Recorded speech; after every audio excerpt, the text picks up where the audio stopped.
Welcome to the Deep Dive. Today, we're really zeroing in on something that's generating a lot of buzz in the YWE universe. It's this collision course, really, between Danny and Logan. He sent over some great stuff outlining their history, and, well, our job today is to unpack it. Yeah, figure out what makes this whole situation so compelling. Exactly. And the material you've got covers a lot. Their backgrounds, specific flashpoints like Danny's Royal Rumble announcement, Logan beating Priest. Right, and even that weird alliance they had once. Exactly. We'll dig into those pieces to understand the build-up, the real core of this rivalry. Okay, sounds good.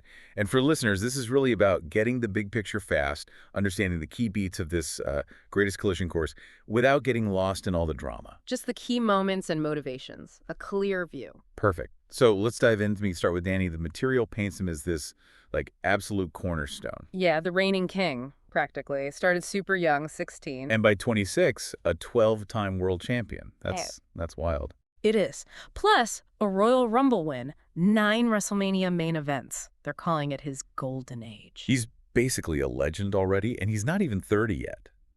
It's incredible. How does someone achieve that kind of dominance so young? Well, it seems like he connected with the audience really early on, more than just winning matches. Right. Maybe his character, his style. It just clicked with what the YWE fans wanted at that time. He filled a gap or represented something they latched onto. And that builds a really strong foundation, a legacy. A powerful one, which makes Logan's emergence as this sort of shadow hanging over it even more dramatic. Yeah, let's talk about Logan, the hungry prodigy. He's only 22. 22. Already a 2-time world champ himself, former NXT champion. And the words used to describe him, ruthless, calculated, charismatic. Very different vibe. Totally different. And what really jumps out is that very public resentment towards Danny. It feels personal. It does. Not just standard rivalry talk. Yeah. All those interviews and press conferences, the quotes are sharp. Like, Danny's not one of us anymore. Right. Or, he left for Hollywood. He ain't hungry. He's comfortable. And while he's doing red carpets, I'm doing reps in the ring. Ouch. Yeah. See? It's positioning Danny as someone who's lost the edge, maybe betrayed his roots.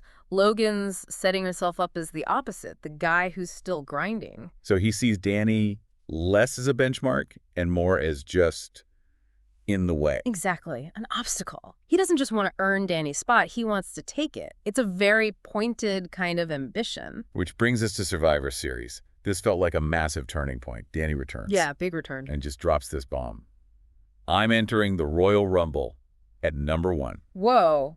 Okay, that's a statement. Right. Is that just pure confidence? Or is he trying to prove something? Like answer Logan's criticisms, maybe? It could be both, honestly. Entering at #1 is incredibly difficult. It screams self-belief. Definitely. But yeah, maybe it is a way to say, see, I'm still willing to go through hell to outlast everyone.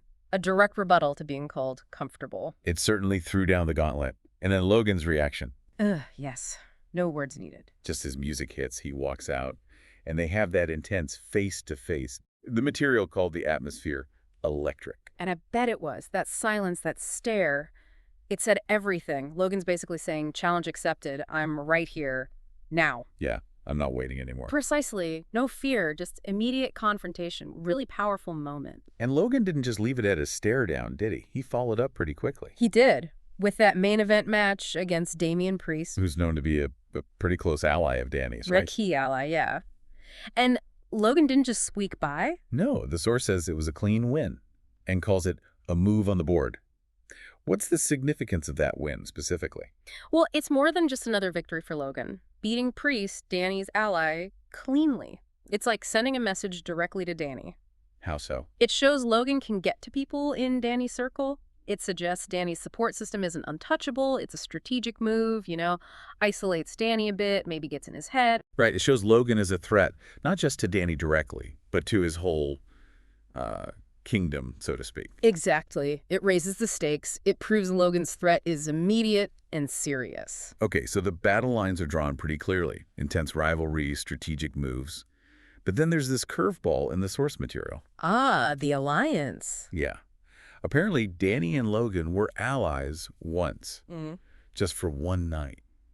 Seems kind of wild given everything else. It does, but it adds this really interesting layer, doesn't it? It tells you there was a situation serious enough to make them put their issues aside. What was the situation? The TKO Authority. According to the source, Jayden managed to convince them both that this authority was a threat they had to deal with together. So a common enemy forced their hand. Seems like it for that one once-in-a-lifetime tag match. And they actually won. They took down the authority. They did.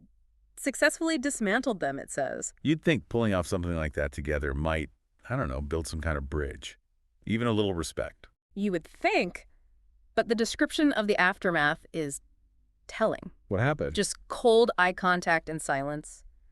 No celebration, no acknowledgement, nothing. Wow, so even in victory, the tension was still right there. Absolutely. It highlights that the alliance was purely like a business transaction, Yeah. a temporary necessity. The core rivalry, the ambition, the resentment was all still simmering right below the surface. Maybe seeing each other succeed up close like that even fueled the fire more. Could be. They know exactly what the other is capable of now, both as an ally and, more importantly, as an opponent. That knowledge probably just intensifies things now. Okay, so that brings us sort of full circle to the present. The Royal Rumble is looming, The next big flashpoint.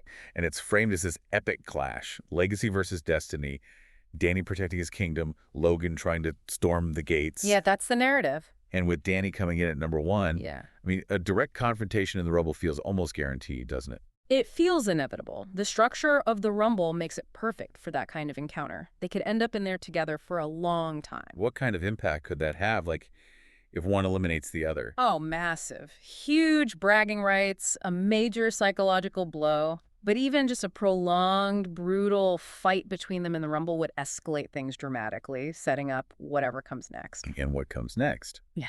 The source starts dropping hints about WrestleMania 45, The biggest stage of them all. framing Danny and Logan as potential bookends of an era, suggesting this could be the main event. High stakes, real heat. Which sounds about right. It has all the ingredients for a classic WrestleMania main event. The established champion, the young, hungry challenger. Contrasting styles. The personal history, the genuine animosity, calling them bookends of an era, really raises the stakes. It suggests the outcome could define YWE's direction. And the idea of it being one-on-one, no interference. Just them. Yeah, that strips it down to the core conflict. Danny, fighting to protect everything he's built, his legacy. Versus Logan, fighting to tear it down and build his own thing. Rebuild the kingdom in his image, maybe. Exactly. It's preservation versus revolution, almost. Two fundamentally different motivations clashing. It really brings that final line from the source material into focus. One night, one stare down, one spark, and the kingdom at war. Yeah, it sums it up perfectly. It shows how all these moments, these interactions have built on each other. So the big takeaway here is really the depth of the story. It's not just random. Not at all. It's sustained, layered storytelling. The call-outs, the stare-down, the Priest match, even that old alliance, they all feed into this narrative, making the current conflict feel earned and significant. So recapping, it's way more than just wanting a title. It's legacy, destiny, resentment, ambition, all tangled up. Generations clashing. And that brief alliance weirdly makes it even more compelling now. They've seen each other's strengths up close. Absolutely. That shared history, however brief or cold, adds another dimension. They know what the other is capable of. It adds this layer of maybe not respect, but certainly awareness beneath the animosity. Okay, so considering all that, Logan's relentless push, Danny's defiant stand, what do you think is the most, dramatically satisfying outcome at the Rumble? Just thinking ahead. Ooh, that's tough. There are so many ways it could go. A direct elimination would be huge, obviously. Yeah. But maybe they both last deep into it, constantly battling, only for someone else to interfere. That could fuel the fire even more for WrestleMania. Right. Keep the tension boiling. Yeah. And looking further ahead, that potential WrestleMania 45 main event, how does that ideally play out to really define this era they keep talking about? Well, the ultimate question is, right, is it the passing of the torch? Does Logan finally overcome the legend? Or does Danny prove, once again, why he is the legend? Does the kingdom stand or does it fall? Exactly. The finish, the story told in that match. Yeah. That would truly define things, whether it's the consolidation of Danny's legacy or the dawn of Logan's reign. It's fascinating to think about legacy, ambition, and how these cycles play out. Really is. So many possibilities, and it feels like we're right on the cusp of something major unfolding.